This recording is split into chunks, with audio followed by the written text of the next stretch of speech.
Hi, I'm Darren Abrahams from Feet First Coaching. Hi, and I'm Arlene Rolph from Your Song Studio. And we're getting really excited because the tickets are starting to fly out for our workshop we're running together, How to Be Yourself in Audition. And people are coming from all over the country, which is amazing. And we just want to say to you, if you have bought a ticket already, we're really looking forward to meeting you and sharing the skills and the tips and the tools that we've put together especially for you. Absolutely. But we thought that what would be great at this point would be to share some of our stories because, we haven't always been experts in audition. We've made a lot of mistakes ourselves, which is the main reason why we're able to talk about auditions the way that we have. And we wanted to really set your mind at rest because, everybody has those stories, don't they? Everyone has those experiences. Those corkers, those things that you'd rather forget. But it kind of builds you into the artist that you are in a way. But we would like to help you through some of that and try and avoid some of the mistakes that we made. Yes. But we've been sharing some quite funny anecdotes. I wanted to talk about a couple of instances that I experienced in France. And I'd been auditioning in the UK. At that point, I was really kind of au fait with the British system. And I knew what to expect, which was great. But I started auditioning internationally, and two of my first auditions were in France. And the first one was in Montpellier. I was auditioning for Cherubino, a role that I performed many times, and actually in a major house in the UK, so I knew the character really well. I was really on top of the backstory, I was on top of the music, the transliteration, everything. And so there was no reason why this should not go well. But so I went into the audition and I thought, that's Foy Kisipeti. So Cherubino is in the room, he's in the Countess's room for the first time. He's crazy in love with her. He's singing what's effectively his diary entry, his most private thoughts, which are deeply embarrassing. Yeah. So he's quite nervous, he's quite anxious. So I decided that I would play the anxious card. And so I started and I felt it went really well.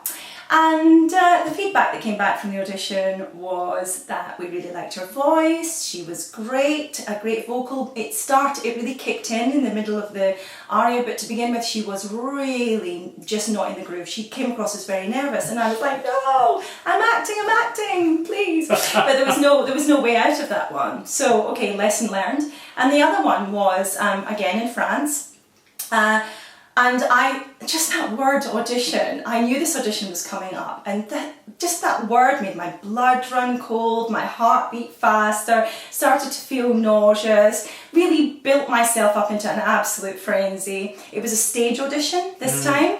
So I walked on the stage, I couldn't see anybody, I couldn't see anything, there was a really bright light, and I just heard this voice coming from the back of the theatre, but it was spoken to me in French. And that totally wrong-footed me. I was in France singing for a French company and I wasn't expecting them to speak to me in French. And I stumbled some really poor French and then just started singing, totally crumbled, and asked to stop and said, I'm sorry, I've got a frog in my throat in France. So needless to say, that did not go well for me.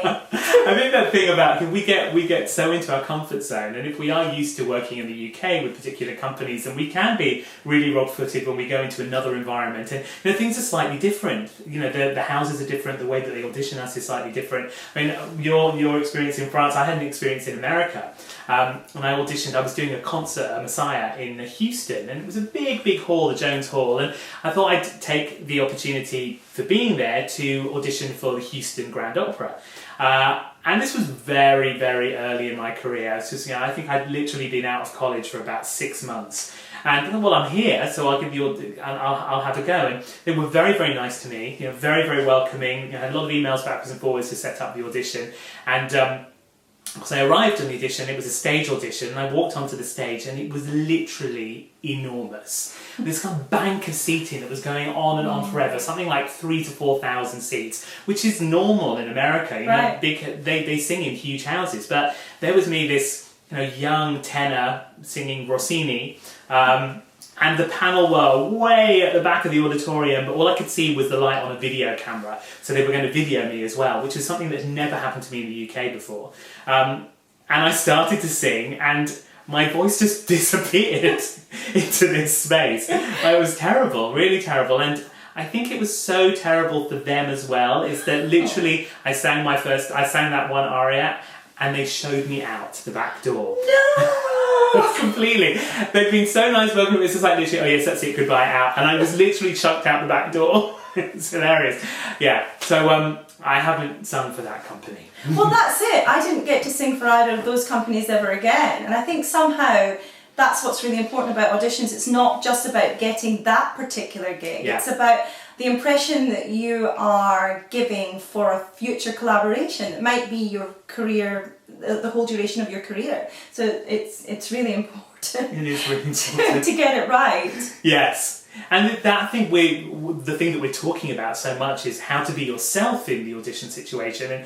And actually, how to be yourself is as much knowing what you're stepping into and whether you fit into that environment as it is about being authentic in the moment. Because it's very hard to be authentic when you're placed in a situation which completely wrong foots you. So it was quite clear that I didn't fit into Houston. You know, I might have fit into Houston a few years later and been able to do a really good job for myself. But because I hadn't really properly done my research about what the company was like or kind of what kind of environment I would be singing in, or even, you know, at the very basic level, what the audition might be like, I didn't really have an opportunity to do that again. And I remember too auditioning in Germany, and I was not... Again, I just wasn't familiar with the setup there, and I remember the first kind of cattle market type audition where you have to stand there for quite some time. You aren't given a particular time to audition, so you can't plan in the same way. And I just remember being shocked about how fatigued I was, hanging around for a good hour or so before I was even heard. So, you know, that sort of situation can put you into kind of free fall. Totally, with no proper warm-up space as well, which is what happens again and again. And I wanted to speak particularly to our musical theatre friends because you know, what we're putting together for the workshop on the 24th of June is as applicable to you as it is to classical singers. And I have a background in musical theatre. Before I became an opera singer, I was out on the circuit looking for work on the West End stage. And you talk about a 1 hour cattle market audition. I have sat for 5 or 6 hours in a West End theatre, waiting to be heard for literally 2 minutes on the stage, singing a snippet of a song. And it can be really soul-destroying. You know, how do you keep your energy up and how do you keep going? And actually what I found in those situations, the best way to do that is to make friends with the people around you, because everyone's in that situation together. You know, you're all there, kind of with your bottles of water and your sandwiches, waiting to go on stage and make an impression amongst literally hundreds of people.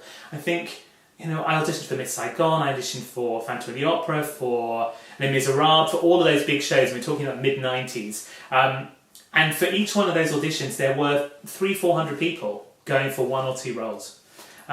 Brutal, really brutal. Yeah, exactly. And also, I think another thing that I wasn't expecting at audition in this country too is that sometimes panels talk to you. Sometimes they actually engage in conversation, because for singers it's all about slowed down speech, it's all about the voice, it's all about singing, or so we think.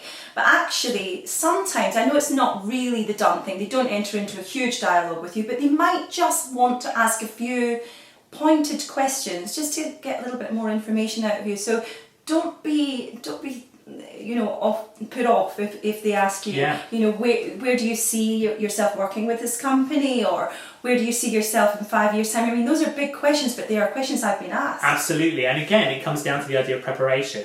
This is a job interview. You are going for a job. And nobody who worked in banking or in insurance or any kind of the big kind of professions that we think of out there, kind of office-based corporate professions, nobody would dream of turning up to an interview without having done research on the company that they were going to be working for. And we so often turn up blind, thinking that it's all about the voice and about the moment, and we don't know that we don't know what to present. Yeah, right. Because we haven't scoped out, we've done our homework and scoped out the situation. So I had an audition when I was singing for musical theatre. I actually got back to the second stage in auditions for the character of John in Miss Saigon, and that was an amazing thing because, you know, that hadn't happened to me. I'd just done these 5-hour cattle market auditions, and I turned up. Again, had no idea what to expect, and they asked me to prepare something a bit up-tempo, and I didn't have something appropriate in my in my repertoire. So I tried to learn something in a week. I tried to learn Don't Rain on My Parade, and don't ask me why I tried to sing that Great song. Great song. But I tried to learn it in a week and turn up for that stressful situation, that audition situation, and sing the song. And it started okay, but there was a moment where I just completely lost all the words. And I had this fantastic moment where all the panel members were mouthing the words to me. Mouthing the words to me, and I couldn't pick it up. So, that's a kind of testament to actually how nice the panel are. Yeah, and how much they want to help you, but oh bless. Didn't get the job. And that was kind of the end of my career in musical theatre, and so I segued into opera and started my training as an opera singer. But But I guess, these experiences, though they may be absolutely horrifying at the time, they do help you to develop a kind of elephant skin and a resistance. But we want to help with, auditions and how to audition really isn't talked about that much. In a conservatoire, you might have an audition class. I did a lot of presentation stuff and singing through arias, but I didn't really feel that there was a lot of CPD, continued professional development, out there to help singers really nail their auditions or just have that sort of sense of support. So that's why we are doing what we're doing. And we need to continue our training. When we leave college, it's not the end of the road. And actually, as our stories show, auditions change over time. The way that panels want to interact with you has changed over time. I think that we've seen a difference just in the span of our careers since graduating in the year 2000. It's actually a very different world now to when we first started singing. Absolutely. So continuing to change. So continuously working on that technique, that interview technique, is hugely important. And as you progress through the industry as well, what's acceptable for a small touring company is not necessarily acceptable when you're singing for the Royal Opera House or when you're singing for companies abroad. So really keeping on top of that is part of your job. Absolutely. A very important part of your job. And you put yourself in a prime position. Information is power. The more information you have, the more you're likely to succeed. It's simple, really. Absolutely. So do come and join us. If you haven't got a ticket already, get one. There'll be a link in this video. Come and join us at the National Opera Studio on Wednesday, the 24th of June, between 10 and 6, and we will share with you how to be yourself in audition. Come join us.